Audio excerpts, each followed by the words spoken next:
My name is Caroline Mitchell, and I'm 38 years old. For 20 years, my father treated me like a stranger. On Thanksgiving 2024, in front of 27 relatives, he handed me a DNA test kit with words that still haunt me. Prove you're even my daughter. The room went silent. My mother dropped her wine glass. Marcus laughed. They all thought this was Dad's cruelest joke yet, another way to remind me I didn't belong. What none of them knew was that this test would expose a 35-year secret and cost my father everything he'd built. Before we continue, please take a moment to like and subscribe, but only if you genuinely connect with this story. I'd love to know where you're watching from and what time it is there. This is how my father's ultimate insult became his ultimate downfall. Growing up in the Mitchell household meant understanding your place in the hierarchy from day one. My father, Robert Mitchell, built his construction company from nothing into a $45 million empire, and he never let anyone forget it. Mitchell and Associates became his true firstborn, his real legacy. I was just the daughter who arrived 3 years before his real child, my brother Marcus. The favoritism wasn't subtle. On my 16th birthday, I received a used SAT prep book with a note saying, "Maybe this will help you amount to something."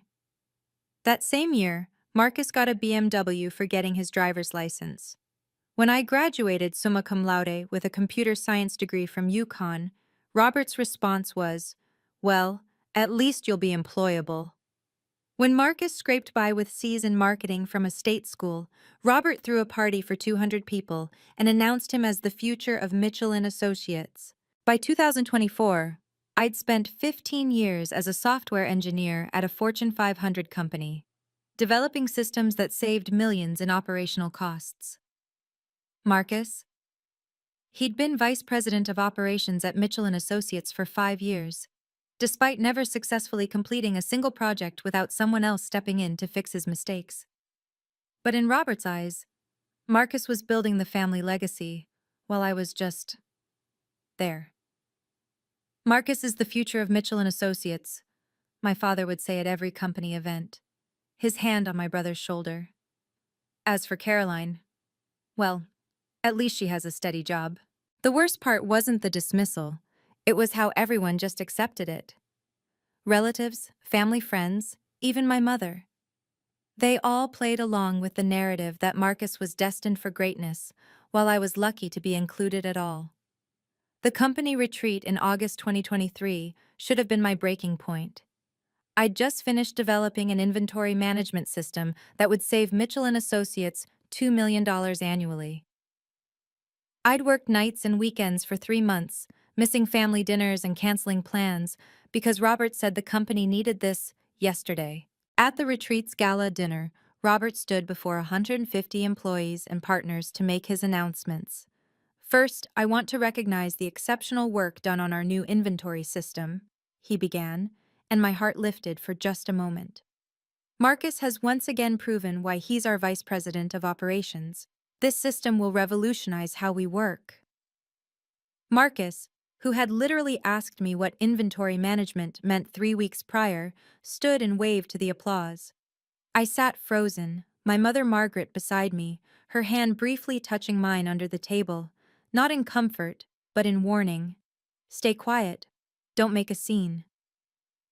Later that night, I confronted Marcus in the hotel bar. "You know I built that entire system." He shrugged, taking a sip of his whiskey, top shelf, charged to the company card. "Dad says leadership is about delegation. I delegated to you. That's what good executives do." "You took credit for my work." "I took credit for managing you well," he corrected, that Mitchell smirk identical to our father's. "Besides, you're not really built for the spotlight, are you?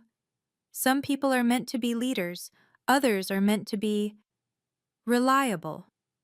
My mother appeared then, as she always did when tension arose. But instead of defending me, she just looked at me with that expression I'd seen 1,000 times, something between pity and guilt. "Let's not ruin a lovely evening," she said softly, though her hands trembled slightly as she reached for her wine glass. October 2024 brought the news that would ultimately seal everyone's fate. Robert had summoned Marcus to a meeting with James Morrison, the family's estate attorney for 20 years. Marcus, never one to keep his mouth shut when he had good news, called me immediately after. "Guess who's about to be very, very wealthy?" he sang into the phone. "Dad just updated his will. 85% of everything, the company, the properties, the investments, all going to his sole biological son. That's literally what it says, Caroline. Sole biological son. The remaining 15% goes to you, but here's the kicker. You can't sell your shares for 10 years. He wants to make sure you can't cash out and abandon the family legacy." That's specific wording, I managed, my mind catching on the phrase biological son. "Morrison suggested it," Marcus continued, oblivious to my tone. "Something about making the will ironclad, preventing challenges from gold diggers or distant relatives. Dad loved it, said blood is what matters in the end." That evening, I received an email from Morrison Law Firm, a courtesy copy of the will's key provisions, as was standard for all beneficiaries. There it was in black and white. 85%, 85% of all assets, shares, and controlling interest in Mitchell and Associates shall transfer to my sole biological son, Marcus Mitchell. $38 million. That's what Marcus stood to inherit based on the company's current valuation. My 15% would be worth about $7 million. Nothing to scoff at, but with the 10-year restriction, I'd be forced to watch Marcus run the company into the ground while being powerless to sell my shares. But something about that phrase kept nagging at me. Sole biological son. Why not just say, my son Marcus? Why the emphasis on biological? November arrived with a board meeting that felt more like a coronation. Robert had invited me to attend, not as a participant, but as what he called family support. I sat in the corner while he presented Marcus as his succession plan to 7 board members who controlled various stakes in Mitchell and Associates. "Marcus has been instrumental in our recent technological advances," Robert announced, gesturing to the projection showing my inventory system's metrics. "Under his leadership, we've saved $2 million this quarter alone." Board member Patricia Hayes, who'd known me since I was 10, glanced my way with raised eyebrows. She knew exactly who had built that system. I'd answered her technical questions about it just 2 weeks prior, but she said nothing. "I propose we officially designate Marcus as CEO-elect to take over when I step down next year," Robert continued. The vote was unanimous. After the meeting, I overheard 2 junior executives in the break room. "Did you hear? Once Marcus takes over, he's planning a full restructuring. Apparently, anyone who's not his people should start updating their resumes." "What about Caroline?" the other asked. "Especially Caroline. Marcus told Brad she's been riding on family connections for too long, says it's time for merit-based employment." I almost laughed at the irony. Marcus, who couldn't code a simple HTML page, talking about merit-based employment. That night, my mother called. "Thanksgiving is in 2 weeks," she said, her voice strangely flat. "Your father wants everyone there. The whole family, some business partners. He says he has something special planned." "Special like Marcus's CEO announcement special?" There was a long pause. "Just be prepared for anything, Caroline. And maybe don't take everything so personally." But everything was about to become very, very personal. If you've ever experienced favoritism in your family, drop a comment and share your story. Don't forget to subscribe and hit the notification bell so you don't miss the climax that's coming. What do you think will happen with that DNA kit? Take a guess in the comments. Thanksgiving at the Mitchell estate in Greenwich was always a performance, but this year felt different. 27 people gathered in the dining room that could have been featured in Architectural Digest. Family members, Robert's business partners, even Thomas Crawford, his former CFO who'd been mysteriously fired back in 1990 but somehow remained in Robert's social circle. Robert stood at the head of the table, crystal glass raised, his face glowing with pride. Before we feast, I want to make a toast to family, to blood, to legacy. His eyes found Marcus. To my real son, who carries the Mitchell name forward with honor. Everyone raised their glasses. I raised mine too, the words real son echoing in my ears. Then came the gifts. Robert had decided to make Thanksgiving special by giving out early Christmas presents. Marcus received a Rolex Submariner. For the future CEO, Robert announced. My cousins got various expensive gadgets. Then Robert reached me, holding a small box with a red bow. The room quieted. And for Caroline, he said, loud enough for everyone to hear, something I think we've all been curious about for years. I opened the box. Inside was an ancestry DNA kit. The room went silent. Someone gasped. My mother's wine glass slipped from her hand, shattering on the floor. Robert's smile was razor sharp. Just to put all those family jokes to rest, let's see if you're really mine, shall we? I mean, you've never quite fit in, have you? Maybe this will explain why. 27 pairs of eyes watched me. Marcus was actually laughing. Oh, come on, Caroline, it's just a joke. Unless you're worried about something? I looked at the kit, then at Robert, then at my mother frantically trying to clean up the wine with shaking hands. You want me to take this test? I asked calmly. If you're really a Mitchell, you've got nothing to hide. I stood up slowly, the DNA kit in my hands. The room held its breath. I'll take your test, I said, my voice carrying across the silent dining room. On one condition. Robert's smirk widened. You're hardly in a position to make conditions. It's only fair that Marcus takes one too, I continued, turning to my brother. After all, if we're verifying bloodlines for the family records, shouldn't we be thorough? Marcus's laughter cut off abruptly. That's ridiculous. Everyone knows I'm Dad's son. I look just like him. Then you have nothing to worry about. I echoed his earlier words back to him.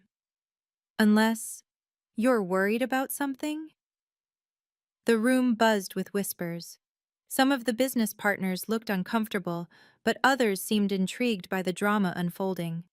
Robert's jaw tightened. This is unnecessary. Marcus doesn't need to prove anything. But I do? I asked. In front of everyone here? Either we both take the test, or I walk out right now and you can explain to everyone why your joke only applies to one child. Thomas Crawford spoke up from his seat near the window. Seems fair to me, Robert. What's good for one should be good for both. My mother had gone pale, her hands gripping the edge of the table. This isn't necessary. It's Thanksgiving. We should be grateful for family, not this. Robert looked between us, calculating. His reputation was on the line now. Backing down would make him look weak. Fine, he said finally. Marcus will take the test too, to prove what we all already know. Marcus shrugged, his confidence returning. Whatever, this is stupid, but fine. I held up the kit. One more thing. The results get announced at the company gala next month, publicly. Since you wanted to make this public, let's go all the way. The next morning, we gathered in Robert's home office. He'd ordered 2 more DNA kits overnight, not from Ancestry DNA, but from GeneTech Labs, a medical-grade testing facility that provided legal documentation. If we're doing this, we're doing it right, Robert declared, as if the whole thing had been his idea. No room for doubt or error. James Morrison was present as a witness, along with Patricia Hayes from the board, who Robert had called to ensure transparency. I also insisted on recording the entire process on my phone, which Robert allowed with an eye roll. We each swabbed our cheeks according to the instructions, sealed our samples in the provided containers, and signed the chain of custody forms. Morrison notarized everything. The results take 3 to 4 weeks, the GeneTech instructions stated. Legal documentation will be provided with all results. Perfect timing, Robert said. The company gala is December 15th. We'll have the results by then. As I placed my sample in the prepaid shipping box, Marcus leaned over. You realize you're just embarrassing yourself more, right? When these come back, everyone will know Dad was right about you all along. Maybe, I said, sealing the box. Or maybe everyone will finally know the truth. My mother, who had been silent throughout the process, suddenly spoke. I need to lie down. I'm not feeling well. She left the room quickly, but not before I caught her expression in the mirror by the door. Pure terror. That evening, she started taking anxiety medication. I know because I saw the prescription bottle on her bathroom counter when I stopped by to check on her. The prescription was dated that day, November 29th, 2024. Something was about to surface that had been buried for 35 years, and my mother knew exactly what it was. 3 days after we sent the tests, my mother showed up at my apartment unannounced. She'd never done that in the 5 years I'd lived there. We need to talk, she said, pushing past me into the living room. About the tests. You need to call the lab and cancel them. Why would I do that? She paced my small living room, wringing her hands. Some things are better left buried, Caroline. Some truths don't help anyone. Like the truth about why Dad has treated me like garbage for 20 years. She stopped pacing and looked at me with those guilty eyes I'd seen so many times. Your father was on a business trip in 1989, the Peterson Project in Chicago. He was gone for 3 months. So? Marcus was born in January 1990. Her voice was barely a whisper. Do the math, Caroline. I did. Marcus would have been conceived in April 1989. Dad was in Chicago. Yes. She sank onto my couch. But Thomas Crawford wasn't. Thomas Crawford, Robert's former CFO. The man who'd been at Thanksgiving dinner, who'd supported my suggestion that Marcus also take the test. You and Crawford? She pulled an old photograph from her purse, her and Crawford at some company function, standing closer than colleagues should. It only happened once. I was lonely. Robert was always gone or at the office. Thomas was kind to me, but then I found out I was pregnant, and the timing, Robert never questioned it. Marcus looked enough like him, acted like him. Does Crawford know? I don't know. Maybe he suspects. He's never said anything. She grabbed my hands. Please, Caroline, cancel the tests. I'll talk to your father. Make him treat you better. Just please don't destroy our family. I didn't cancel the tests. How could I?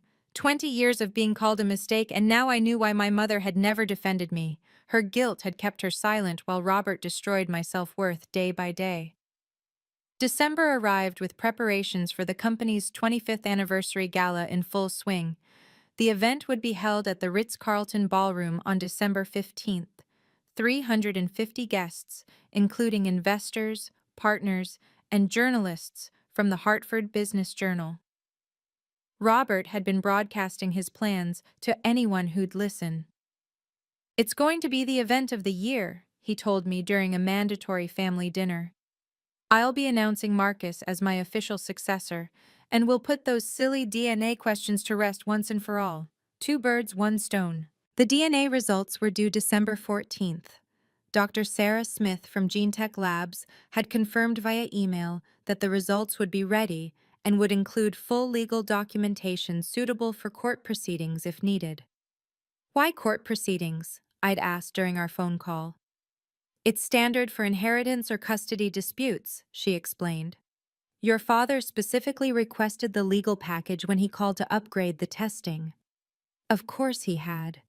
Robert wanted ironclad proof that I wasn't his, probably to justify writing me out of the will entirely. I spent those weeks preparing something of my own. A simple PowerPoint presentation, just 10 slides. Nothing fancy. Just spaces for test results, some highlighted sections of the will, and a few email screenshots. I saved it on a USB drive that I kept in my pocket at all times. My mother called 17 times in those 2 weeks. I didn't answer once. Marcus sent cocky texts about practicing his CEO speech. Robert sent a reminder to dress appropriately for the gala.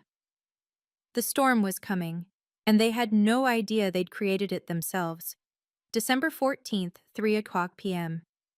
The email from GeneTech Labs arrived while I was in my office. supposedly working, but really just staring at my inbox and refreshing every 30 seconds. Subject: DNA test results. Legal documentation package attached. My hands shook as I opened the PDF. 3 test results, each with its own detailed breakdown. Caroline Mitchell, biological daughter of Robert Mitchell. Probability of paternity, 99.99987%. My heart stopped. Then I scrolled to the next page. Marcus Mitchell, not biologically related to Robert Mitchell. Probability of paternity, 0.0%. But it was the third page that made me gasp out loud. Marcus Mitchell, biological son of Thomas Crawford. Probability of paternity, 99.991%. They'd run Marcus's sample against Crawford's DNA from their commercial database. Apparently, Crawford had taken a gene-tech ancestry test years ago, and when you agree to their terms, they can use your DNA for family matching services. I read the results 5 times, not because I didn't believe them, but because suddenly everything made sense. The guilt in my mother's eyes. Robert's insistence that I wasn't really his. He'd been projecting his subconscious doubts about Marcus onto me for 2 decades. The irony was so perfect it felt like fiction. The son he'd worshipped, groomed, handed everything to on a silver platter, wasn't even his. While the daughter he'd tortured, dismissed, and tried to humiliate with a DNA test, I was his only biological child. I forwarded the results to my personal attorney with one question. Given the will's language about sole biological son, what happens to the inheritance? Her response was immediate. If proven accurate, Marcus inherits nothing. The clause becomes void. As the only biological child, you would have grounds to contest the entire will.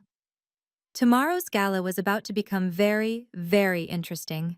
I spent the rest of December 14th crafting my presentation with surgical precision. 10 slides that would dismantle 20 years of lies in 10 minutes. Slide 1. A photo of our family at last year's company gala. Robert's arm around Marcus. Me standing to the side, barely in frame. Slide 2. The title.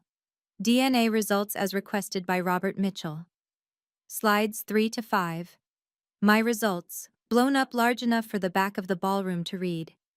Each percentage highlighted, the Gene Tech Labs logo prominent, Dr. Smith's certification signature clear. Slide 6-8, Marcus's results.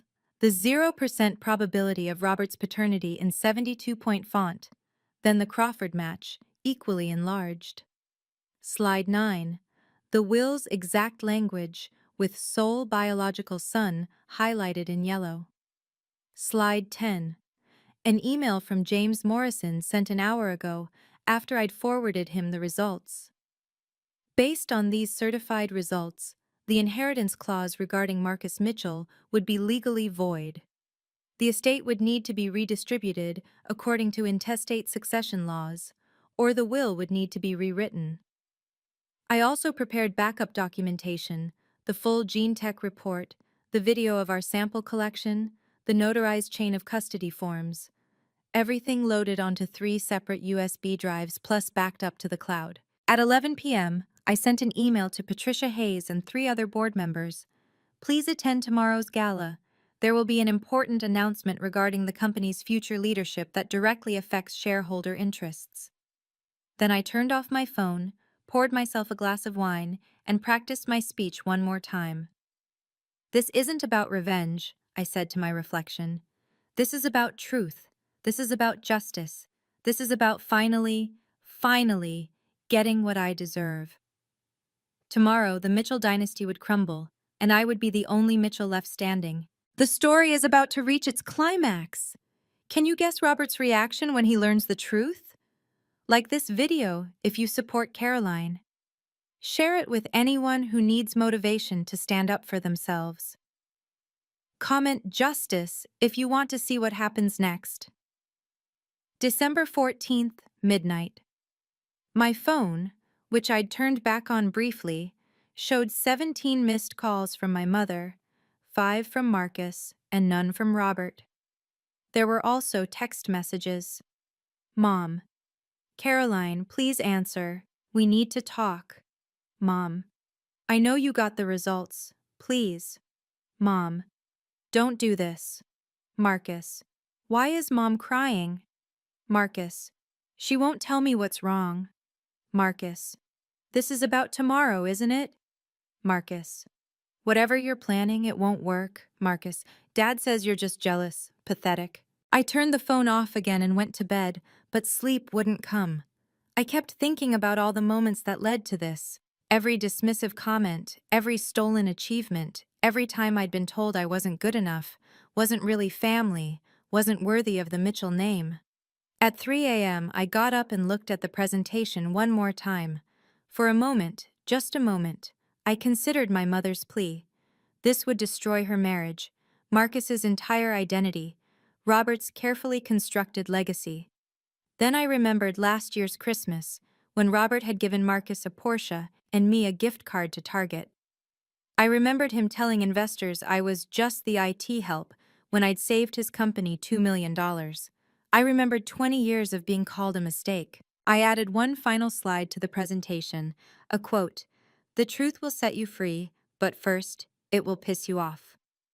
Outside, snow began to fall, covering Greenwich in a blanket of white. By tomorrow night, everything would be different. The Mitchell family as we knew it would no longer exist. I finally fell asleep at 5 a.m., clutching the USB drive like a talisman, ready for the reckoning that had been 20 years in the making. The Ritz-Carlton ballroom glittered with Christmas decorations and the who's who of Connecticut's construction industry. 350 guests mingled over champagne and caviar, celebrating Mitchell & Associates' 25 years of success. I arrived in a black cocktail dress, appropriate but understated, exactly as Robert would expect. He'd seated me at table 12, in the back corner with distant relatives and plus ones. Marcus, of course, held court at the VIP table with Robert, my mother, and the board members. Robert took the stage at 8 p.m. sharp, commanding attention in his custom tuxedo. 25 years ago, I started this company with nothing but ambition and the determination to build a legacy. Tonight, I'm proud to announce that legacy will continue through my son, Marcus Mitchell. Applause filled the room. Marcus stood, waving like a politician, his smile broad and confident. Family, Robert continued, is everything. Blood is thicker than water, and Marcus is my blood, my heir, my future. I noticed Thomas Crawford sitting at table 3, his expression unreadable as he watched Robert's performance.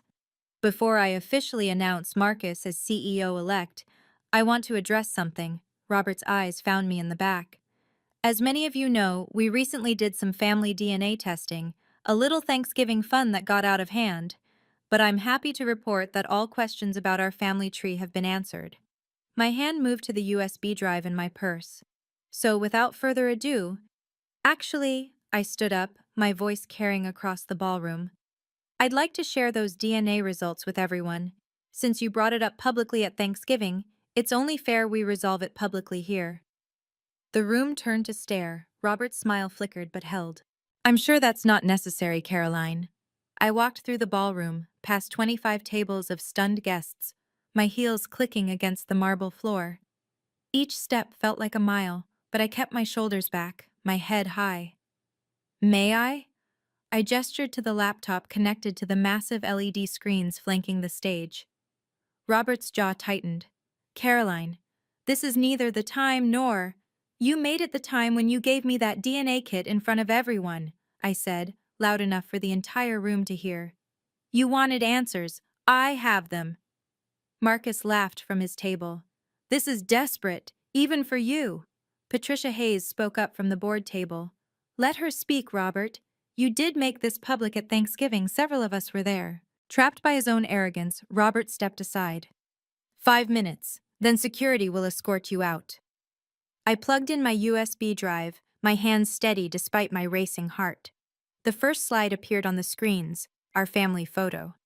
For 20 years, I began, I've been told I'm not really a Mitchell, that I'm a mistake, that I don't belong.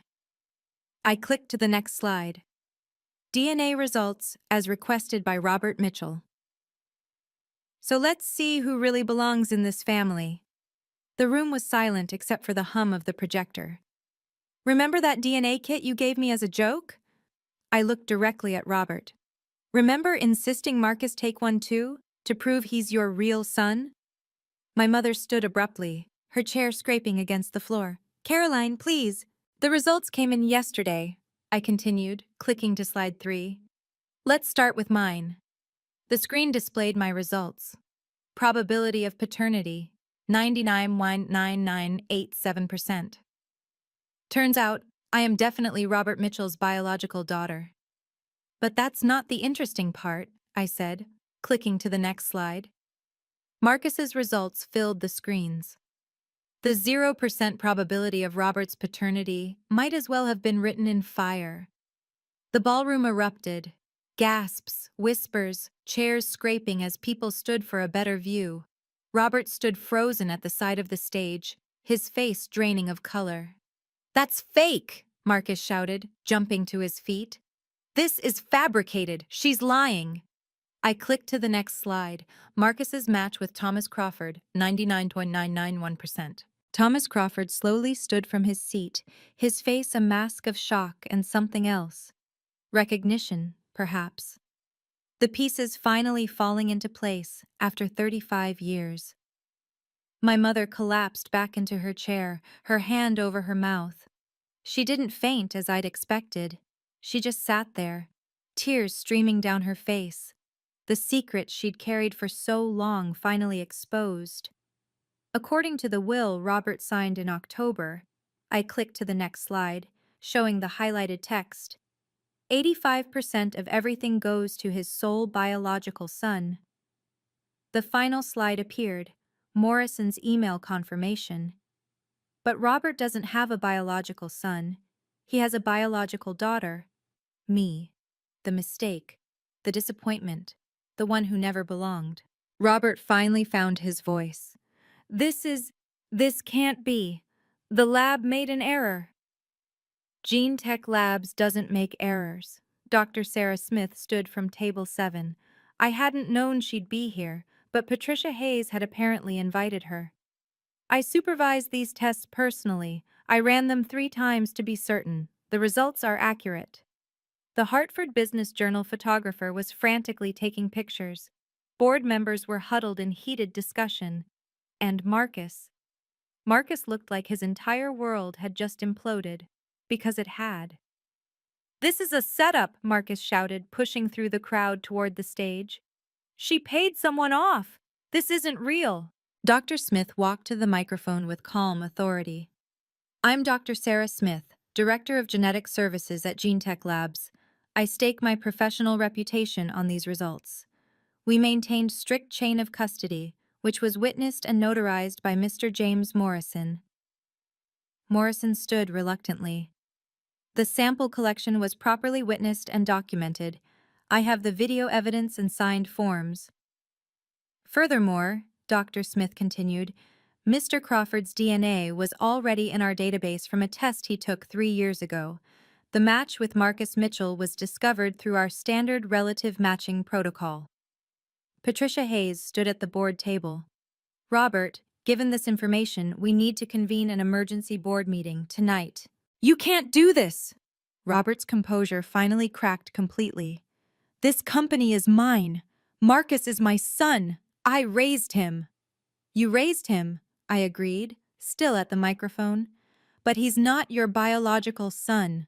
And according to your own will, that's all that matters. Your words, not mine. I pulled out my phone and showed the email I'd sent to the board 5 minutes before taking the stage. The full GeneTech report, the video evidence, everything. The board has all the documentation, I announced. So does the Hartford Business Journal as of... I checked my phone. 30 seconds ago. Marcus lunged toward me, but security intercepted him. The same security Robert had threatened to use on me.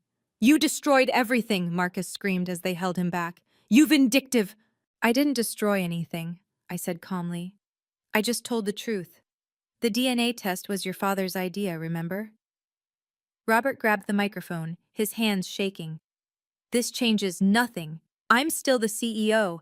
I'm still the majority shareholder. Actually, Patricia Hayes announced, having just finished a hushed phone call, the board has voted 7-2. You're temporarily suspended pending a full investigation into potential fraud regarding the misrepresentation of company leadership succession. You can't. We can and we did, Patricia continued. You've been grooming someone with no legitimate claim to the company while overlooking your actual heir. Our shareholders could sue us into oblivion. Robert turned to my mother, who still sat frozen at the VIP table. Margaret, tell them this is a mistake. Tell them! She stood slowly, her voice barely audible even with the microphone. It's true. All of it. Thomas and I. It was just once. I'm so sorry. The room exploded again. Thomas Crawford was surrounded by people asking questions. Marcus had to be physically restrained from charging at Crawford, screaming, You knew! You had to have known! The lawyers will sort this out, Robert said desperately. The will can be contested. With what grounds? I asked. You specified biological son. You insisted on DNA tests. You created this situation entirely on your own. I turned to address the room one final time. For 20 years, this man told me I was worthless, that I didn't deserve the Mitchell name. He built his golden boy up on a foundation of lies while tearing me down with what he thought was the truth. But the real truth is poetic justice. Security began escorting Marcus out as he continued shouting threats and profanities. Robert stood alone on the stage, his empire crumbling around him, finally understanding what it felt like to be the one who didn't belong. The emergency board meeting convened in the hotel's conference room at 10 p.m. I wasn't supposed to be there, but Patricia Hayes insisted I attend as the only legitimate Mitchell heir present. The vote was swift and decisive. Robert was removed as CEO effective immediately. Marcus's position as vice president was terminated with 2 weeks standard severance, the minimum required by law. We need stable leadership, Patricia announced. Someone who understands the company and has proven competence. The board unanimously appoints Caroline Mitchell as interim CEO. I hadn't expected that. I'm not sure I'm ready. You built the system that saved us $2 million, board member William Chen interrupted.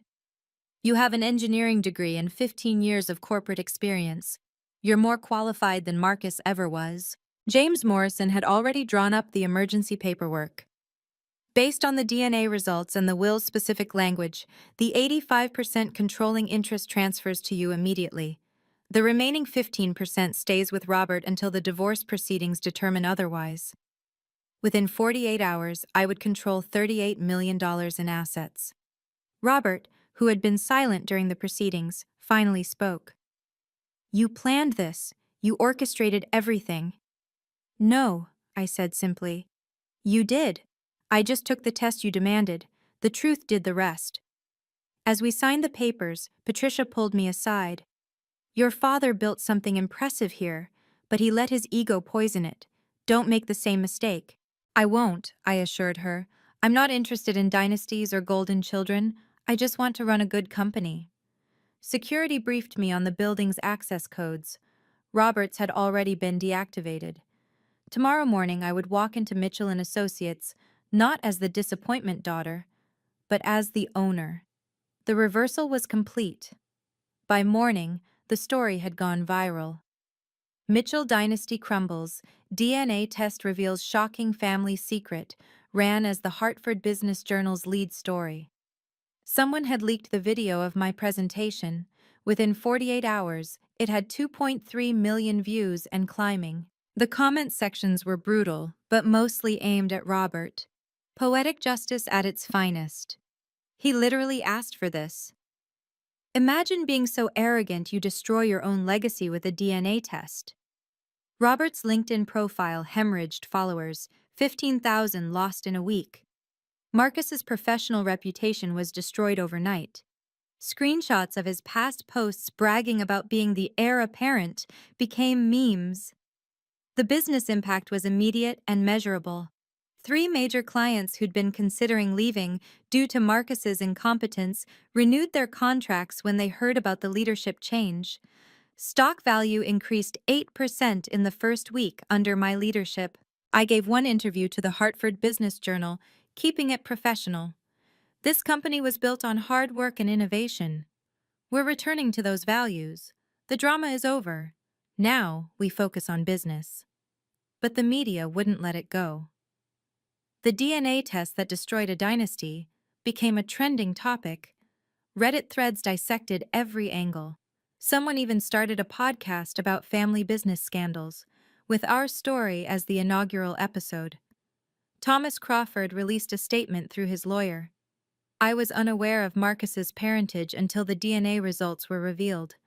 I'm willing to take responsibility and want to establish a relationship with my son, if he's willing. Marcus's response, posted on Instagram before his account went private: I don't need any of you. I'll build my own empire. The empire he'd been handed was gone. The empire he'd built himself remained to be seen. My mother finally told the whole truth during our first conversation after the gala.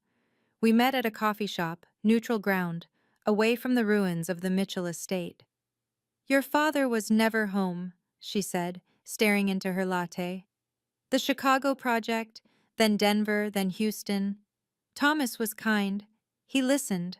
One night, after a company dinner where Robert had called to cancel again, it just happened.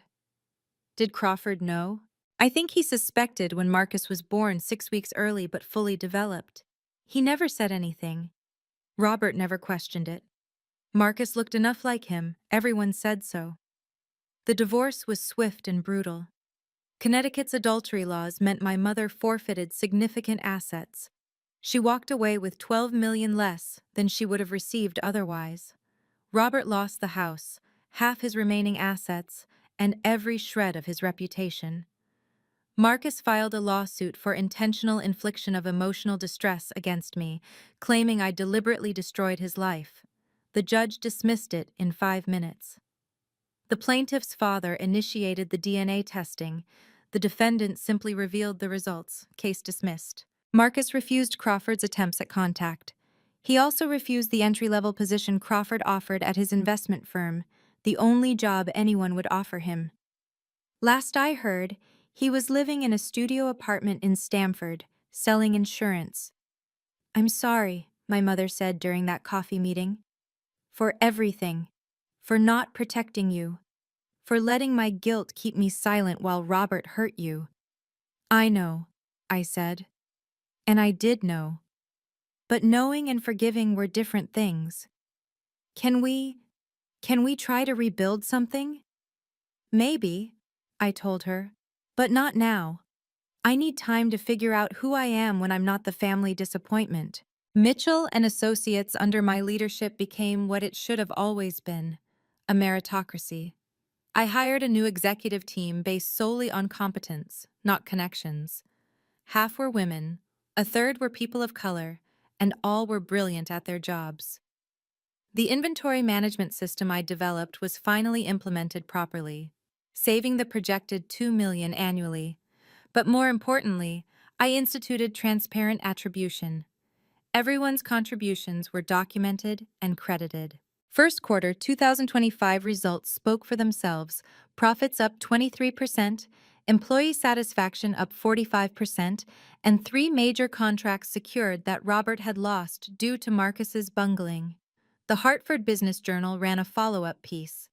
From DNA drama to corporate success, Caroline Mitchell's transformation of Mitchell and Associates. I promoted Janet Rodriguez, who'd been Marcus's assistant and had actually done all his work, to vice president of operations. You've been doing the job for 5 years, I told her. It's time you got the title and salary.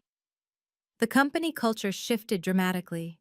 The fear-based hierarchy Robert had cultivated was replaced with collaborative innovation. People stopped whispering in corridors and started speaking up in meetings. One of our biggest wins came from landing the Riverside Development Project, a $30 million contract Robert had been chasing for 3 years. The client told me directly, "We were waiting for the leadership to change. We knew Marcus would ruin it, but we also knew you were the one really running things behind the scenes. During a company town hall, an employee asked how it felt to go from the shadows to the spotlight. Like finally being able to breathe, I answered honestly. This company was built on one man's ego. Now it's built on everyone's talent. That's why we're succeeding. The Mitchell name stayed on the building, but it meant something different now. Robert's attempts to reclaim his life ranged from pathetic to desperate. The email started 2 weeks after the gala. Caroline, I realize I was wrong. You're the best daughter a father could ask for. Please, let's talk. Then, I built this company from nothing. You can't just erase me. Finally, I'm your father. That has to count for something. He tried entering the building one morning, but security turned him away. The footage of him arguing with the guards, insisting he owned the company, somehow made it onto social media. Another humiliation in his growing collection. He hired 3 different law firms to challenge the will and the DNA results. Each case was dismissed. Morrison, his own lawyer for 20 years, testified that the will's language was clear and unambiguous, and that Robert had insisted on the biological son clause himself. The most pathetic attempt came when he showed up at a client dinner I was hosting. My daughter's doing a wonderful job with my company, he announced to the table, trying to insert himself into the conversation. Sir, this is a private event, security informed him. I'm her father. You're not on the list. Now he lived in a 2-bedroom apartment in Fairfield, a 45-minute drive from the estate he'd once ruled. His LinkedIn profile listed him as consultant with no company attached. His posts about resilience and rising from setbacks got fewer likes each time. Marcus had cut him off completely. My mother was gone. His business associates avoided him. The man who'd built his identity on legacy and blood had lost both. I gave you everything, he wrote in his last email to me. I didn't respond. We both knew the truth. He'd given me nothing but pain, and in trying to prove I was nothing, he'd proven I was everything. 3 months after the gala, I agreed to meet Robert. Once a month, lunch, in a public place with clear boundaries. These are my terms, I told him at that first meeting. You don't get to comment on my decisions. You don't get to take credit for my success. You don't get to pretend the past 20 years didn't happen. If you can't handle that, we don't meet at all. He aged 5 years in those 3 months, his hair completely gray now, his swagger replaced with a slight stoop. I understand. Marcus was a different story. After sending threatening messages including, "You'll pay for this," and "I'll destroy you like you destroyed me," I filed a restraining order. He was blocked on everything, legally prohibited from contacting me. My mother got limited contact with conditions. I helped her find a therapist who specialized in family trauma and secret keeping. She was working through 35 years of guilt, and I was working through 20 years of neglect. Forgiveness isn't a right, my therapist told me. It's a gift, and you get to decide if and when to give it. I established the Caroline Mitchell Foundation for Women in STEM, funded with $5 million from my inheritance. Every scholarship recipient would know they were supported by someone who understood what it felt like to be overlooked and underestimated. Why are you helping him? Patricia Hayes asked about my monthly lunches with Robert. I'm not helping him, I clarified. I'm choosing to be the person I want to be, regardless of who he was. But trust, respect, those have to be earned from zero, and he's still in the negative. The boundaries were clear, firm, and non-negotiable. For the first time in my life, I was in control of my relationship with my family. The external success was measurable. CEO of a $45 million company, respected in the industry, featured in Forbes' 40 Under 40. But the internal transformation mattered more. I started therapy the week after the gala, working through 2 decades of gaslighting and emotional abuse. You were the family scapegoat, my therapist explained. Everything wrong was your fault. Everything right was someone else's achievement. That's not normal, and it's not okay. For the first time, I stopped apologizing for existing. I stopped prefacing my ideas with, This might be stupid, but I stopped shrinking myself to make others comfortable. I met Daniel at a charity fundraiser. He ran a nonprofit for youth coding education. He knew my story, everyone did, but he was interested in who I was now, not my family drama. "You're brilliant," he said on our third date. "And I'm not talking about the company or the money. You see solutions where others see problems." The Caroline Mitchell Foundation launched with 30 scholarships in its first year. Each recipient got not just money, but mentorship. I personally met with every single one. "They told me I wasn't smart enough for engineering," one recipient, Maria, told me. "My family said I should study something more suitable for women." "Mine said I was a mistake," I shared. "Now I run a $45 million company. Don't let anyone else define your worth." The nightmares stopped after 6 months. The anxiety attacks after 8. The constant need for validation after 10. One morning, I woke up and realized I wasn't afraid anymore. Not of judgment, not of failure, not of being found out as not good enough. I was Caroline Mitchell, CEO, philanthropist, survivor. And for the first time in 38 years, that was exactly who I wanted to be. Standing in my CEO office 1 year later, I looked at the old family photo on my desk, not with bitterness, but with understanding. That scared, diminished girl in the corner of the frame had no idea what she was capable of. The DNA test that was meant to humiliate me had instead freed me. It proved that blood doesn't define family, but it can expose the lies we build our lives on. Robert had been so certain I wasn't his that he'd projected that doubt onto me for 20 years, while never questioning the son who actually wasn't his. "Your father gave you a gift," my therapist had said. "Not intentionally, but he did. He showed you exactly who he was, publicly, undeniably. No more gaslighting, no more doubt. The truth set you free." The truth also taught me that when toxic people hand you a weapon, thinking it will destroy you, they often don't realize they're handing you the key to your freedom. Robert's cruelty became my catalyst.